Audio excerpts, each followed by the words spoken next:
¿Cuál les cuento?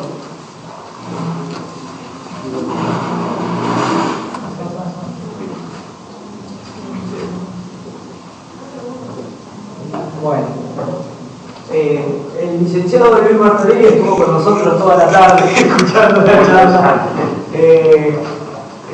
Yo ahora lo voy a presentar, les quiero presentar también al doctor Mario Garavaglia, que fue uno de los panelistas que estuvo en el Congreso. Mario, que es un gran tipo porque es de Junín, como yo, es profesor emérito de la facultad y está muy bueno que, digamos, que vean también que muchos de los profesores y de los graduados que estuvieron dando vuelta en estos días también están interesados en las distintas charlas y se fueron acercando. Además, Mario también participa en el grupo de investigación.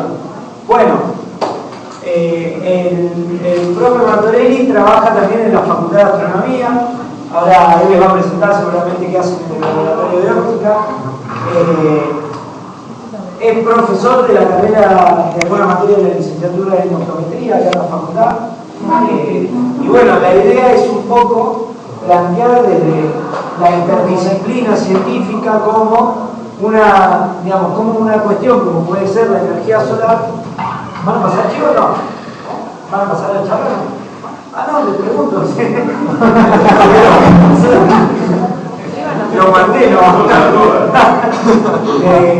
También está, digamos, está interesante. Recién estábamos en una charla que era bastante de la cuestión de la, digamos, de la física teórica, la parte experimental, después de la física teórica, porque imagínense que el descubrimiento teórico del bosón de Higgs fue hace tiempo, bueno, ahora con el experimental. Pero la idea también es ver cómo el estudio de la física se puede aplicar interdisciplinarmente, en este caso, a un tema tan importante como es la generación de, como veíamos también en las charlas anteriores, de energías alternativas a las que conocemos. Así que los dejo con el profesor Martorelli. ¿Le podemos decir Luis? Sí, Luis. Luis, así ya quitamos toda la formalidad. Bueno, gracias por invitarnos. Como contaba recién, yo soy astrónomo, trabajo en el Observatorio Astronómico de La Plata. Un poco soy discípulo de Mario a través de un montón de cosas de la óptica. Él me llevó por muchos caminos que tienen que ver con la óptica instrumental, más que todo lo que es la tecnología del láser y todas esas cuestiones. O sea, como astrónomo me especialicé en instrumentos astronómicos, y en instrumentos astronómicos hay un montón de cosas. Pero también, con el tiempo, la Argentina tiene los problemas que tiene con respecto a la ciencia, y sabemos que la astronomía no es una ciencia simple y sencilla en la que yo saco mi telescopio y empiezo a descubrir agujeros negros, o el Big Bang, ¿no? Eso no es hoy así. La ciencia es multipartidaria, trabajan países en conjunto para poder desarrollar tecnologías astronómicas, para poder entender algo del cosmos.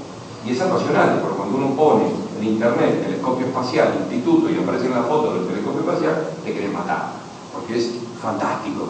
Encontrar una nebulosa, encontrar un cúmulo globular, el origen de estudiar cúmulos de galaxias, y ver esas imágenes que son sorprendentes. Las vieron esas imágenes, ¿no? ¿Alguien vio esas imágenes? ¿El telescopio espacial arrancó bien o arrancó mal? ¿Quién sabe la historia del telescopio espacial? ¿Sabes algo? ¿Arrancó bien o arrancó mal? Arrancó muy mal. Se le rompió un espejo, algo así, puede ser. Se le rompió un espejo, puede ser. Después que terminemos la charla contamos la anécdota. Pero el telescopio espacial tuvo uno de los problemas más graves que puede tener un instrumento, que es una aberración, un defecto óptico, un defecto de fabricación, un error en medidas. Y las medidas son críticas en óptica. Ustedes saben que la óptica es la ciencia que logra medir lo más chiquito que existe, que es la longitud de onda, por debajo de cualquier lugar en el espectro sin destruir la materia. O sea, la óptica es la ciencia que tiene la capacidad de poder medir sin destruir.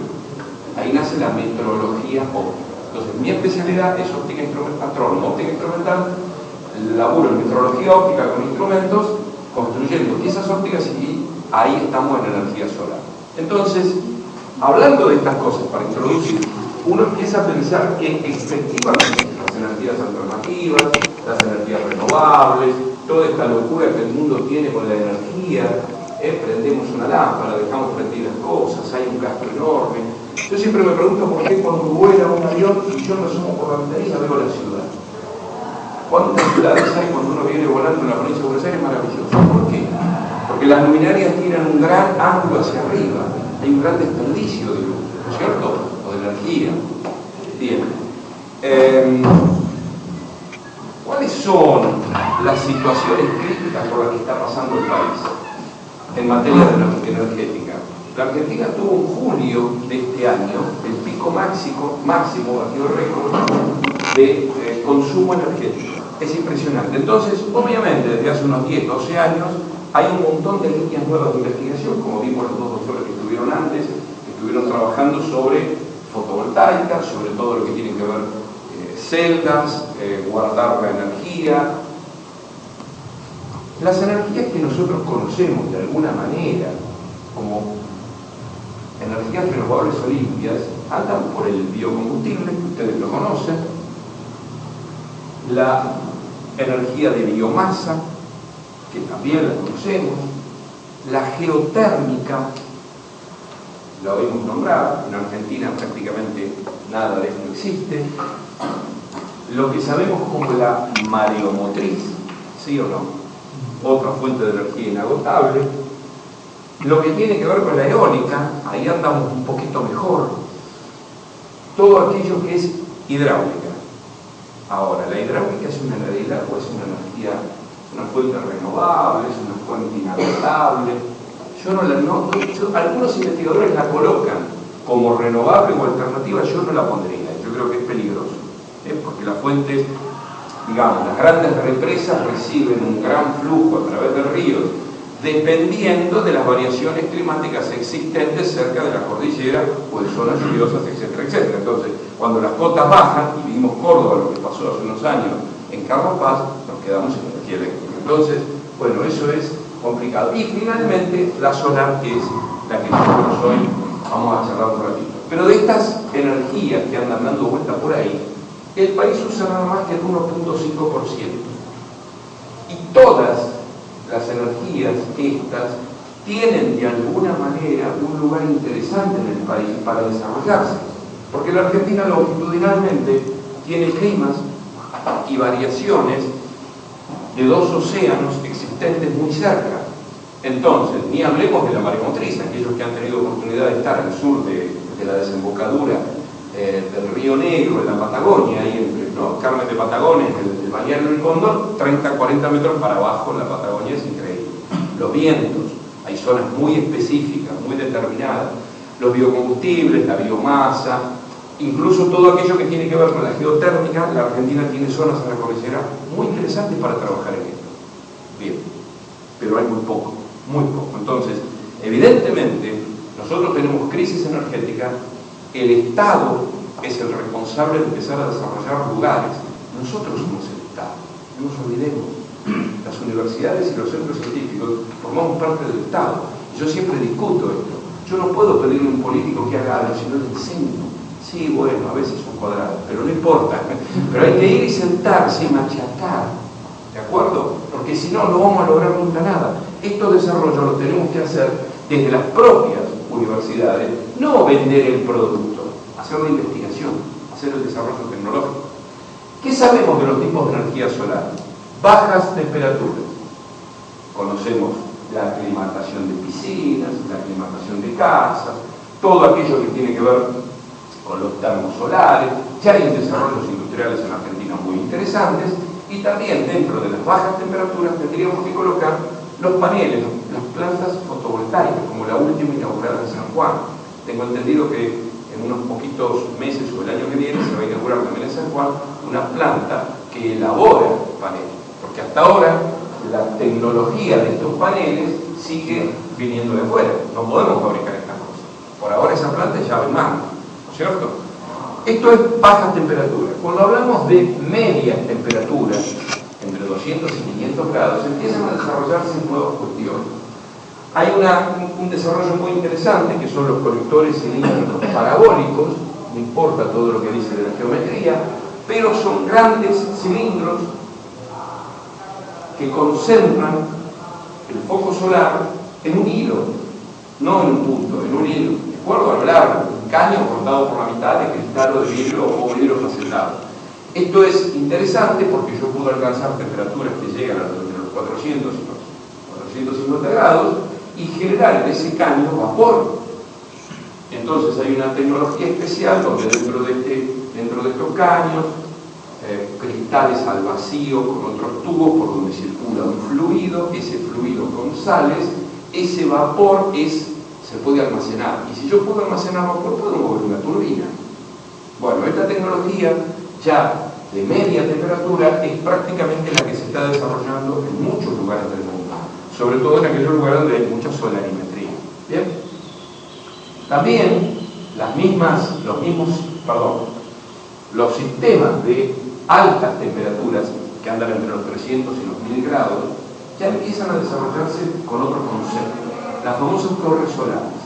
Esto que ustedes ven es la imagen de la torre grande que está en las afueras de Sevilla, en España. Enormes cristales planos de más o menos 3 metros por 2, por decir algo, que se llaman helióstatos, que siguen el sol en determinado momento del día y apuntan esos rayos a una torre. Allá arriba se produce todo un desarrollo calórico donde están las sales y nuevamente generamos vapor. Prácticamente la mitad de Sevilla es iluminado por este tipo de plataformas o plantas generadoras eléctricas. Dentro de lo que nosotros también llamamos de altas temperaturas existen estas cuestiones raras, que son los cilindros colectores ópticos parabólicos. O sea, una figura de revolución extraña, una cuestión que parece hasta de ciencia ficción, ¿no? Un plato cóncavo de vidrio, o algún elemento reflectivo que concentra en un foco un volumen térmico en 3D, porque esto es volumétrico. Yo tengo este volumen y acá aparece la historia de un motor de combustión externa, no interna. Ahora lo vamos a ver. Este desarrollo con ese tipo de motor llamado Stirling empezó a tener auge después de los años 90, allá en 1990. ¿Por qué? Por el desarrollo de materiales. Si bien el motor Stirling es un motor de la década de 1840, bueno, aquí no seguimos viendo algunos de los motores. Allá arriba se ve el motor con la cantidad de energía concentrada, ¿no es cierto? El principio básico de estos colectores ópticos parabólicos es una superficie geométrica cóncava que forma un foco. Bien, en ese foco se coloca lo que nosotros llamamos un receptor. Inmediatamente después, el motor Stirling y finalmente el generador que produce energía inyectando en la red eléctrica. Una de las cuestiones interesantes que tienen estos sistemas, estos diseños, es que pueden ser unihabitacionales. O sea, yo lo puedo tener en el patio de mi casa y abastezco toda la casa con ese sistema. Esto es más interesante. O puedo tener 100 en serie y abastezco un pueblo, ¿no es cierto? Ahora, estos diseños, estas cuestiones, tienen que ver con una realidad. El motor, en definitiva, lo que tiene es un foco calórico, rápidamente un conversor que enfría y un pistón. Vamos a hacerlo en sencillo. Un pistón, recibo calor, frío, calor, frío, calor, frío, calor, frío, calor, frío. Empiezo a... En 1840 inventaron esta cuestión, o sea, tengo combustión externa porque estoy recibiendo el foco calórico fuera. Si ustedes ponen Stirling en internet, van a encontrar cientos de modelitos, incluso en modelos de juguetes. Yo tengo el motor chiquitito así, lo arrimo al calor de la tacita de café o al mate y empieza a andar. Entonces hay una relación interna entre el volumen de aire frío y aire caliente que permite que ese pistón se mueva. Obviamente, para la generación de una fuente de energía eléctrica, yo ya necesito un motor un poquito más complicado, donde todo lo que tiene que ver con la ingeniería mecánica, los procesos térmicos internos, pérdidas, sellos, etc., etcétera, etcétera, y vacíos internos tienen que estar muy bien controlados. Entonces, en estos momentos el mejor motor Stirling que existe es el motor diseñado por una empresa llamada Infinia en los Estados Unidos. Ha habido a lo largo de los últimos 30 años muchos emprendimientos. Algunos cayeron, otros más o menos. Aquel que ustedes ven hacia abajo es un complejo motor pequeño para una parábola de unos 4 metros de diámetro aproximadamente. En el extremo superior de la parábola se instala, ahí en el foco se instala el motor con el receptor, y este motorcito con una parábola de 4 metros genera 3 kilowatts de potencia. 3 kilowatts de potencia es aproximadamente lo que yo utilizo en mi casa, 3 kilowatts de potencia por hora durante el día. Entonces, una parábola de 4 metros me abastecería mis necesidades fundamentales, sería bárbaro. Entonces, como decía hoy una de las doctoras a la mañana, en las primeras charlas, lo más costoso en la energía eléctrica, ¿qué es? ¿Cuál consumo? No. ¿Cuál? No te escuché. El transporte. El transportar desde una central nuclear, desde una represa, desde cualquier lado, 15 centímetros de cable de cobre, kilómetros y kilómetros por el territorio nacional para llevar un poco de energía eléctrica a algún lado. Entonces, por eso tenemos tanto desabastecimiento en Argentina fuera de las redes troncales. Por ahí hay cooperativas donde, bueno, vamos a darle al combustible, entonces el generador entra a funcionar. Y ahí gasto combustible o gasto carbón. Cuando quiero inyectar en la red eléctrica nacional pueblos, necesito kilómetros de esos cables. En el norte del conurbano bonaerense tuve la oportunidad de visitar la planta grande que fabrica estas cuestiones. Una planta de un dueño chileno, que es el dueño de las minas de cobre. Tiene todo aceptado. Tiene las minas de cobre y la fábrica, y vende a toda América Latina. Es impresionante, ahí les hicimos unas cámaras para medir algunas cuestiones. Pero cuando vos mirás eso, decís, ¿pero cuántos cables fabrica? Kilómetros, miles de kilómetros. Del Chocón, o de Yacyretá, o de Itaipú a Buenos Aires, a los centros humanos, son muchos kilómetros. Entonces, llevando elementos donde el sol es fundamental para la generación de energía utilizando estos equipos, ya sean equipos ultramodernos o equipos más viejos de 2 pistones que podrían andar sin ningún problema por los primeros 20 años. Entonces, ¿qué queremos decir con esto? Que justamente la Universidad Nacional de La Plata, la Universidad de Catamarca, el Instituto Universitario Aeronáutico de Córdoba y una empresa, IPSA, estamos trabajando desde el año 2011 en un programa del Ministerio de Ciencia y Técnica para desarrollar este tipo de colectores ópticos parabólicos con motores Stirling. ¿Qué nos toca a nosotros? ¿Qué le toca a la Universidad de La Plata? Bueno, a la Universidad de La Plata le toca justamente más o menos lo que sabemos hacer: trabajar con diseños ópticos idénticos a los astronómicos, pero aplicados en lugar de mirar estrellas, tratar de enfocar el sol en un lugar. ¿Sí? Mucho más sencillos en algunas cuestiones. Todo esto que tiene que ver con analizar la reflexión y transmisión de los materiales, las curvas térmicas, las curvas lumínicas, el seguimiento solar en 2 ejes, no en uno solo. ¿Recuerdan lo que estuvieron que hoy la doctora contaba, que los paneles son fijos en los techos o en el parque? Entonces, tengo un ángulo, tengo poca... Bueno, esto no, esto sigue verticalmente al sol como si fuera el movimiento de un telescopio. Acoplar un motor Stirling que fabricarán los cordobeses y terminar de ver en qué estamos. Llevamos 1 año y medio. Prácticamente, estos sistemas, entonces, desarrollados teóricamente en algunos lugares, y ya prácticamente hay varias plantas en Estados Unidos y en la plataforma solar de Almería, donde están estos equipos experimentales, se alcanzan realmente rendimientos interesantes. El motor Stirling tiene la particularidad de poder entregar entre el 25 y el 30% de la energía que recibe. Entonces, si yo genero con una parábola 20K en ese foco calórico, puedo sacar 6 kilowatts de potencia, ya es interesante. Todo tiene que ver con movimientos, seguimientos, reflectividad, etcétera, etcétera. Pero como todas estas cuestiones son complejas, siempre hay una matemática dando vueltas. No nos vamos a enloquecer con esta matemática que traje, esto también era para otras charlas, pero sí tenemos que tener en cuenta algunas cuestiones, como por ejemplo, para saber cuánta energía llega al foco, yo tengo que tener cuestiones básicas como absorbió el material, reflejó el material.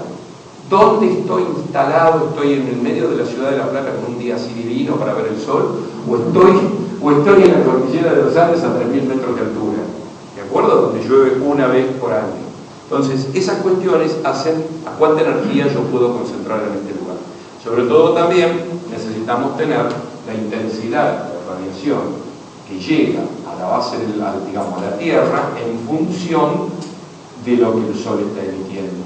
Nosotros conocemos que hay una constante solar. Esa constante solar es un número, por metro cuadrado y por hora, que llega al borde de la atmósfera.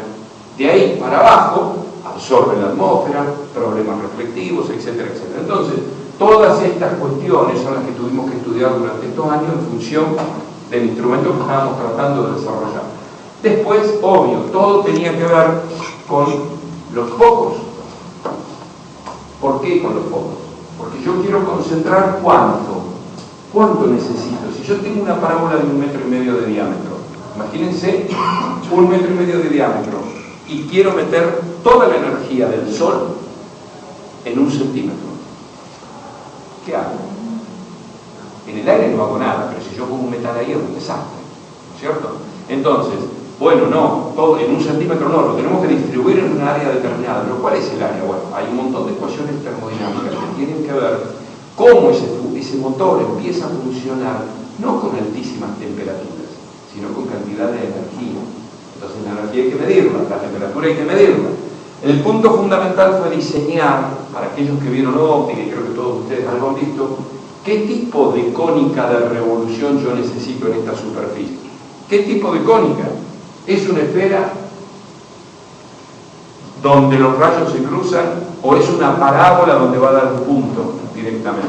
Bueno, nosotros aplicamos en el laboratorio una serie de programas de diseño óptico para ver cuál era la mejor figura de revolución y qué foco puedo obtener, qué tamaño, qué diámetro, qué área, para que justamente esa área, estas son todas imágenes, esa área de concentración no desintegre cualquier material que yo coloco y no se pierda, porque podía pasar eso, y no se desparrame. Muy bien. Trabajamos con una figura esférica. La figura esférica de revolución genera una cáustica de energía, que ustedes la ven, es esa zona amarillenta, donde un círculo de mínima confusión con un área determinada me permitía calcular un valor interesante de energía que yo necesito para un motor pequeño. Bien, todo proporcional. Recordemos que estamos diseñando primero un prototipo de 1,5 metros de diámetro, ¿sí? 1,5 metros de diámetro de cristal, y de ahí saltamos a un prototipo de entre 4 y 5 metros de diámetro. O sea, nosotros en el laboratorio estas cosas las podríamos construir, pero tenemos que saber qué construir. Y de esto no hay mucha teoría. Uno se mete y encuentra de todo, pero nadie te va a decir cuál es la figura de revolución, qué tipo de vidrio usaron, cuál es el cristal. Y nosotros hicimos un desafío, todo nacional, todo. Vamos a ver si podemos hacer esto con todo equipamiento nacional.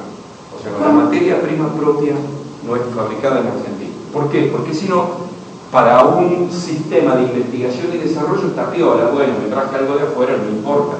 Pero cuando yo quiero llevarlo al Estado, después diga, vamos a poner una planta en Catamarca para fabricar estos equipos, si las cosas son adosas, ya los costos se van a cualquier lado. Lo primero que hicimos fue trabajar con resinas.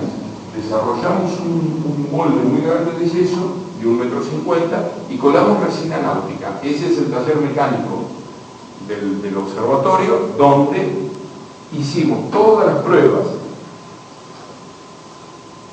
de tensión, de dureza y de resistencia de la resina para luego soportar sobre esa superficie, esa figura, una forma que además con un programa de diseño industrial íbamos dándole los movimientos que sabíamos que tenían que tener.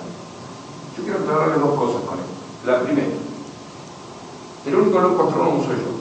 Después sabía, tengo un físico que no es el loco Gravaglia, Mario está allá arriba y nos maneja un poco, pero de alguna manera, diseñadores industriales, 2.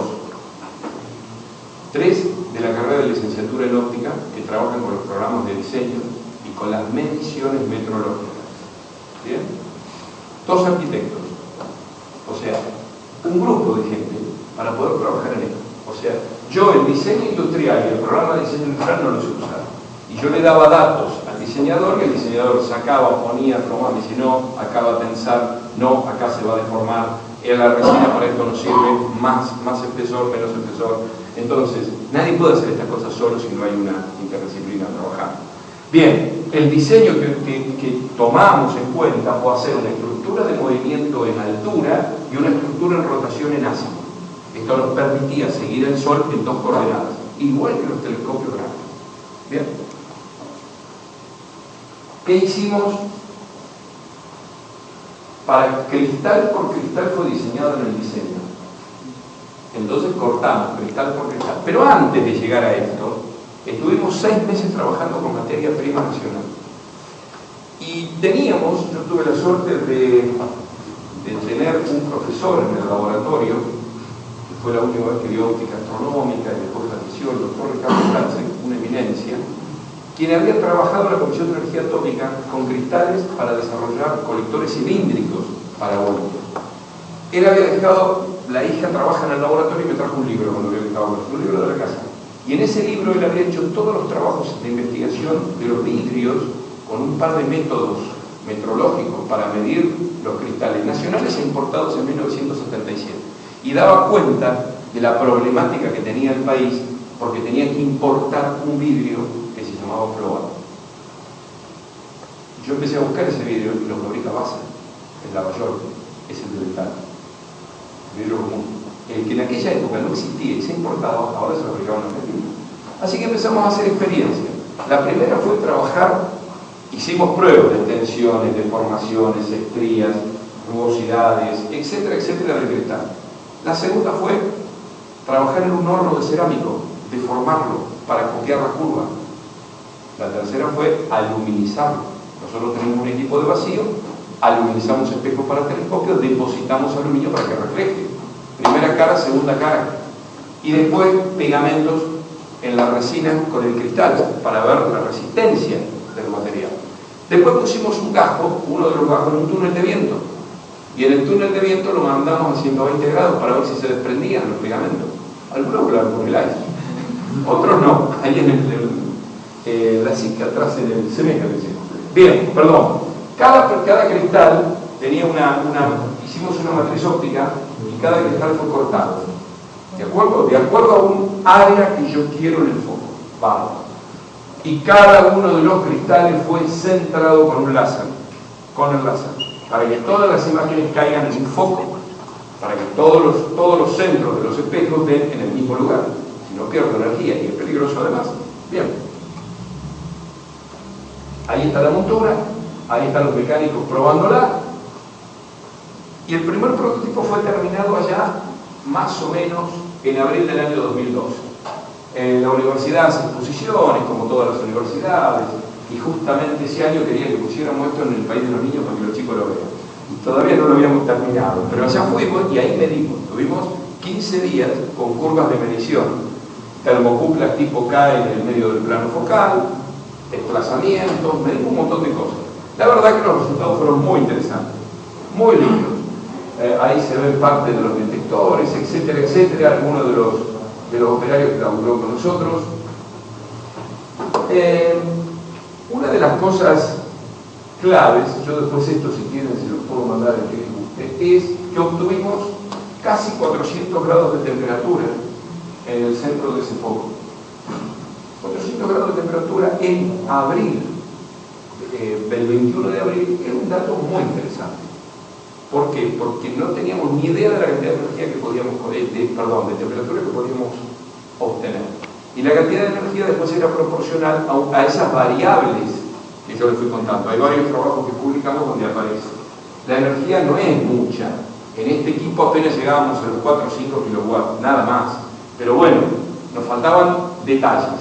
Uno de los puntos que encontramos fue que deberíamos mejorar la curva. que había pérdidas en la curva. El enfriamiento, el tiempo de enfriamiento rápido y el viento. Uno de los problemas terribles es que cuando vos tenés viento hay un flujo laminar sobre la termocúpula. Entonces hicimos una experiencia. El motor Stirling tiene un receptor que es una cavidad cilíndrica cónica donde acá llega el foco, ¿de acuerdo? Y después empiezan todos los problemas. Esto está protegido. Bueno, diseñamos un colector cilíndrico de cerámico al que le dimos forma y parece una maceta. Y ahí está. Entonces colocamos la termocúpula adentro y estas cosas nos permitieron entender que las temperaturas, los vientos, digamos, la velocidad del viento y en determinada época del año hace caer rápidamente la temperatura. Ya con la maceta le decíamos nosotros, ¿no? Entonces eso nos permitió entender que íbamos más o menos bien. Pero también teníamos un problema. No podíamos medir de ninguna manera, ni detectar de ninguna manera el área que barría el flujo.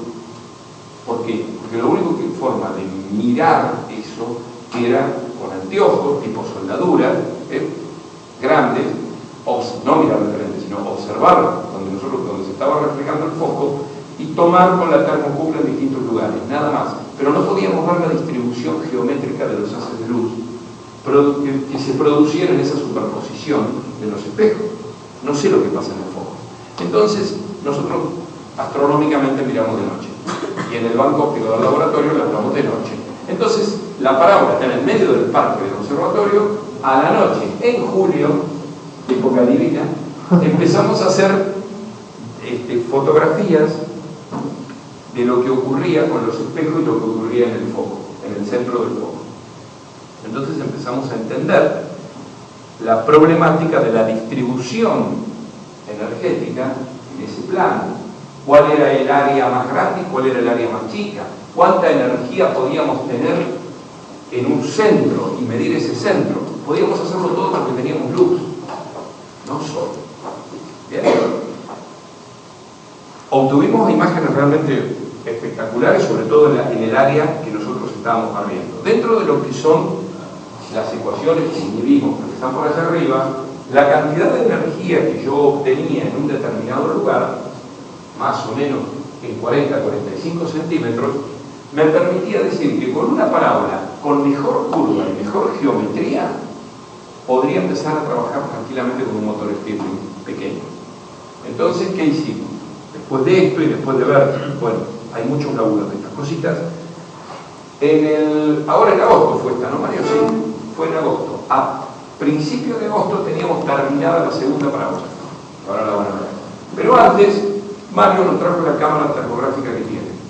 Con esa cámara hicimos traje 2 fotos nada más. Observen la imagen, parece fantasmagórica, ¿no? Y la imagen tomada desde atrás del foco, donde nosotros teníamos con la termocúpula casi 400 grados, 370. Bueno, la cámara termográfica da 367. O sea, evidentemente, un dato interesante para tener en cuenta y todo lo que se puede hacer con eso. Hay muchas imágenes que tomamos con esa cámara, pero ahora viene la contratación. No pudimos hacerla porque los tiempos no nos ayudaron, pero vamos a ver si dentro de 15 o 20 días tenemos montada la segunda parábola. Esta chapa es la que nosotros agujereamos especialmente. La termocúpula acá está ubicada en este lugar y tomábamos 5 minutos de medidas.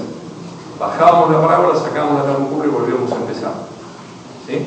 Entonces hicimos unas curvas de distribución, las que vieron coloradas antes, de distribución de energía alrededor del plano focal.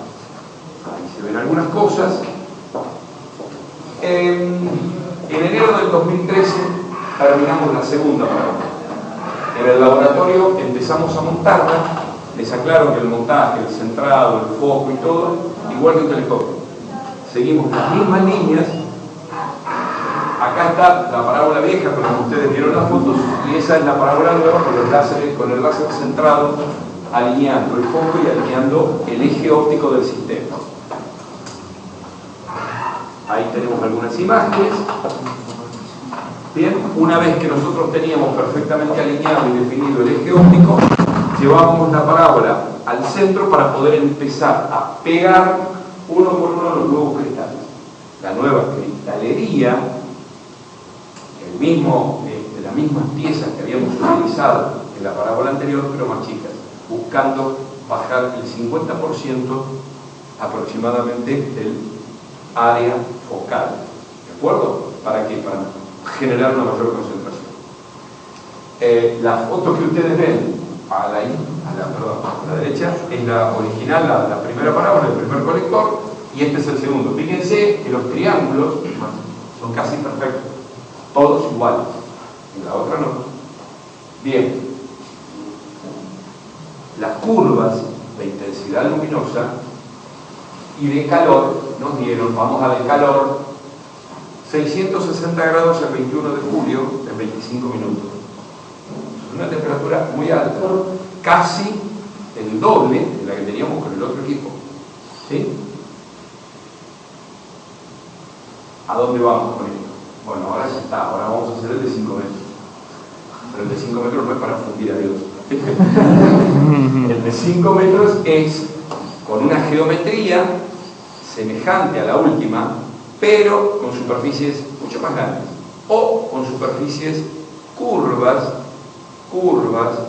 con una suavidad que copie la parábola, la figura de revolución, que va a ser una esfera, pero que el área en el foco no sea un punto, ninguna concentración, sino que el área va a tener 25 a 30 centímetros, donde luego la superposición de energía generará un área de unos 10 a 12, que es la que necesito para que el motor de 3 kilowatts empiece a funcionar. ¿Sí? Mario, ¿querías decir algo? No. Bueno, ¿qué consecuencias tiene todo esto? Nosotros empezamos pensando en el colector parabólico con el motor Stirling, pero ahora el diseño, el segundo diseño que vamos a hacer fuera del motor Stirling es el generador de vapor, o sea, un colector cilíndrico, pero que además siga el sol constantemente. ¿Bien? Que no se aparte de esa vertical. Y el otro tema que nos interesa mucho es el proyecto de investigación del horno solar. Un espejo plano, ubicado en un determinado lugar, sigue al sol durante una cantidad de horas y el sistema parabólico está escondido, está encerrado en un garaje, en un gabinete, estamos hablando de 5 a 6 metros de diámetro. El sol incide, esta parábola está quieta y el foco que podemos obtener puede alcanzar los 2.000-2.500 grados. Entonces ahí ya es para estudios de metalurgia. Esto existe, nosotros ahí tenemos un par de trabajos con la plataforma de Almería, existe en Almería, los tipos tienen un disco de, creo que son 9 o 10 metros de diámetro aproximadamente, facetado, cada espejo está centrado con un nivel, es maravilloso, y los estudios metalúrgicos que se pueden hacer son increíbles, porque entonces ya trabajás en un banco quieto, el sol, digamos, el celóstato incide la luz sobre el paraboloide está quieto, está cerrado, y vos además podés poner una ventana y darle mayor o menor intensidad a este foco. ¿Sí?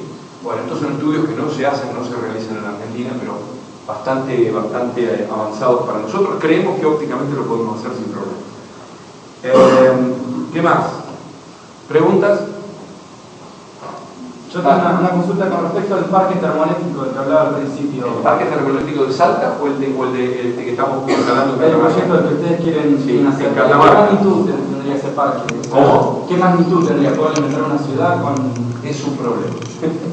Mira, es un problema. Porque cuando vos tenés parábolas de 4 metros de diámetro que generan 3 kilowatts de potencia, enganchar el red 100% es un parque gigante.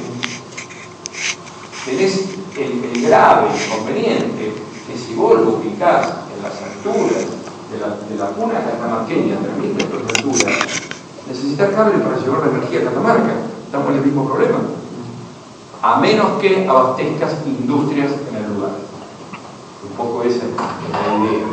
Lo mismo ocurre con la instalación de estos colectores cilíndricos de la planta china en Salta, que de alguna manera tiene que ver con, bueno, abastecer pueblos pequeños, abastecer cosas que están cerca e industrias. Claro, bueno, para un parque industrial podría estar... Parque industrial es bárbaro, sí, para un parque industrial es bárbaro. Pero sería muy larga la charla, pero digamos, cuando vos mirás la Universidad de Luján y la Universidad de San Luis, han hecho trabajos muy interesantes sobre solarimetría, es decir, ver cuánta radiación existe en Argentina para decir, bueno, voy a instalar estos equipos en algún lugar y me es útil. Cuando vos acordate que empezamos a trabajar con una relación costo-beneficio, empezamos a tener en cuenta el tema materiales, el tema costo y el tema nublado. Si se me nubla 40, 50 días, ¿viste? Los astrónomos que no pueden ver las estrellas lloran, pero la ciudad se muere de frío. Entonces hay todo un estudio de Luján y de San Luis que permite analizar dónde instalar ciertos parques. Evidentemente de Córdoba para arriba es todo esto. Ahora, hay una realidad tras de todo. La energía solar, cualquiera de las energías que estamos viendo, mañana no van a reemplazar ni al carbón, ni a la nuclear, ni al IPF. O sea, no lo van a reemplazar, van a paliar el tema. O sea, lo que podemos hacer es empezar a trabajar con estas energías en pequeñas cosas para empezar a tener un reservorio. Y esa curva que mostraba hoy uno de los doctores, que es terrible y se acaba pronto, bueno, que se corra. ¿De acuerdo? Que todos esos recursos naturales, gas y petróleo, que son tan complicados para nosotros, empezar a correrlos, empezar a extenderlos. Pero obviamente, yo podría tener desarrollos industriales nuevos en zonas aisladas. Podría empezar a tener parques industriales como el de la Ciudad de La Plata en la Ruta 2, la Ruta 36, que el 80 días al año funcionen con energía solar o de otro tipo. Eso estaría bueno. O sea, yo creo que ahí hay una inversión. En tiempo y plata, ¿cuánto le sale a hacer el panel más? El primer colector en parabólico chiquitito, los dos, mirá, no gastamos más de 30.000 pesos en los dos, pero falta el motor lo están desarrollando en Córdoba. Nosotros estamos haciendo un motor con 2 pistones con 1000 problemas, pero realmente, porque claro, porque no tenemos la tecnología de los, ¿sabés cuál es uno de los puntos más importantes? La industria mecánica necesita trabajar para que el motor sea eficiente con hablemos de metrología mecánica, con centésimas de milímetros de precisión en los engarces, en los sellos, en el pistón, ¿de acuerdo? Para que no haya pérdida. Entonces, no cualquiera puede hacer eso. Cuando vos vas a decirle a un mecánico, me lo haces, y tiene un torno de control numérico, un CNC de 5 ejes, y eso te sale $50.000. Ahora, si vos vas a hacer 100, los costos son mucho más bajos. Si hay una inversión y hay una industria con planos, es distinto. O sea, el prototipo sale caro. El prototipo grande de 5 metros costará 40, 50.000 pesos comparado a la mecánica, motores de seguimiento, y otros 50, 60.000 más en el motor. Pero es un prototipo, todo prototipo cuesta. Lo importante es dedicarnos a hacer esto y no tener, no que te lo traigan y te pongan la llave arriba de la mesa y te digan, bueno, ahora cuando se te rompió avísame. Sí, Mario, perdóname. Hay una cosa que es muy interesante con referencia a esto de calentar agua. En Uruguay, que tiene mucho más problemas que nosotros con la parte de ecualizar la matriz energética, ellos tienen muchas empresas que necesitan agua caliente. Por ejemplo, las curtiembres. Y la distribución de agua por cañería, como en cualquier parte, de agua potable, el agua que sale de la canilla está a 17 grados. Entonces, si se necesita petróleo para hervir el agua, para que salga vapor, la cantidad es infernal. Eso siempre que se empiece con 17 grados. Pero si con sol, en lugar de 17 grados y sin hacer nada, solo ponerlo ahí al sol, y que lo lleve, por ejemplo, a 45 grados, ya la cantidad de petróleo que se necesita para ir de 45 a 100 y generar vapor es muchísimo menos. Bueno, en Uruguay están haciendo eso, por ejemplo. ¿Cómo hacer que su matriz energética sea más eficiente en el consumo de hidrocarburos simplemente utilizando el sol? Fíjense que Uruguay está un poquito más arriba que nosotros. ¿Sí? La insolación debe ser más o menos como la nuestra. Pero ¿cómo esmerarse en tratar de llevar un insumo importante, que es el agua caliente, llevarla con sol hasta un lugar y después de ahí, si se necesita, calentarla con otro insumo? ¿Se entendió la cosa? Es decir, tratar de aguantar, no de llegar a 100 grados. No llegar nunca, eso es en el desierto de Sahara. Pero acá por lo menos llevarlo hasta donde se pueda. Y a partir de ahí consumir hidrocarburos. consumir biomasa o consumir lo que fuera. Sí, cuando se empezó a trabajar en los proyectos de los discos Stirling, evidentemente la fotovoltaica, los colectores cilíndricos, el vapor, adelantaron mucho y además por esto que vos decís, lo podés enganchar en red y bueno, lo tenés al lado de la ciudad. Porque, por ejemplo, en Chile están instalando en el desierto, en Atacama, del norte, una planta parecida a la que están instalando en Salto. La sal está ahí, ¿viste? Hay un montón de situaciones que se pueden resolver. Pero cuando vos tenés una escuelita o viste un caserío chiquito ubicado en algún lugar y no pueden desarrollarse de ninguna manera, y bueno, estos equipos pueden llegar a traer una solución muy grande. No son los que van a reemplazar todos los demás productos hoy, pero bueno, faltan. El avance del año 80 ahora, de 1980 ahora, tiene que ver con el desarrollo de los materiales y de las mecánicas de construcción de cosas. Infini está controlado por NASA. Durante 20 años la NASA desarrolló ese motor. Bueno, en la guerra del Golfo, los marinos norteamericanos bajaban y sus carros tenían un motor Stirling. Adentro tenían aire acondicionado.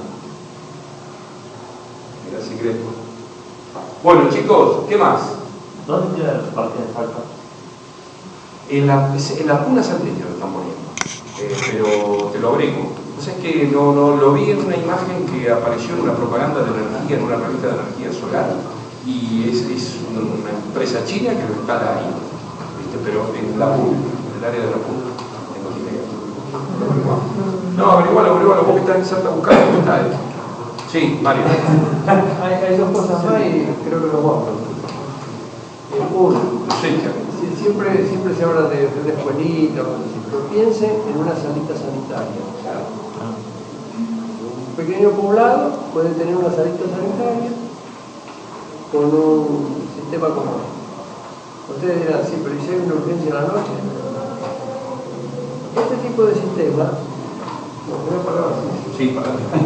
este tipo de sistema calienta ese foco que a su vez calienta un gas que es el que hace funcionar el motor Stirling. Pero ese calentamiento puede hacerse de otra manera.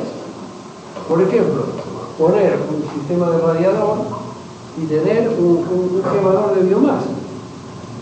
Ramas, hojarasca, bosta, cualquier cosa.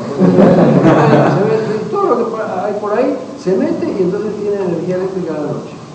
¿Se entendió? Entonces de día se puede usar el sol, pero después, como eso no se puede almacenar, como el caso del agua caliente que sí se puede almacenar, entonces pasar a un sistema de biomasa, es decir, aumentar un poco la temperatura de ese gas, que a lo mejor no llega a ser la misma que la del sol, pero el rendimiento va a bajar, pero en una de esas, una salita de urgencia, puede tener electricidad, hacer funcionar un sistema para hacer un electrocardiograma. ¿Se entiende? Es decir, las cosas mínimas necesarias como para una atención de urgencia y después, bueno, si es necesario, al paciente llevarlo al pueblo más cercano donde hay un hospital. ¿Se ve?